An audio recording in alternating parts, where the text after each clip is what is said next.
Ito naman mga idol, siniksikan ko ng mga ano to, magic sarap to, mga hiwa-hiwa ng ganyan.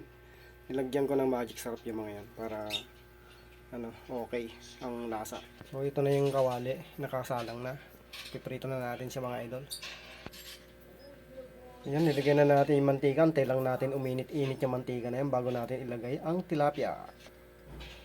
Ayan, painit na ng painit yung mantika. Gumigilid na yung bula, ibig sabihin yan, umiinit na yung ating mantika mga idol. Ayan, mainit na. Uusok-usok na. Ayan, nilagay na natin yung tilapia mga idol. Ilang minuto lang yun, babalik pa rin natin yun. Ayan, binaliktad na natin mga idol. Ganda.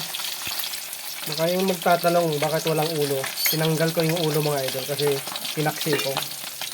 Ayan. Hindi kasi kakainin ng mga bata yung bandang ulo kaya pinaksi ko. So ako kakain doon sa paksiw at sila dito sa buntot, bandang katawan.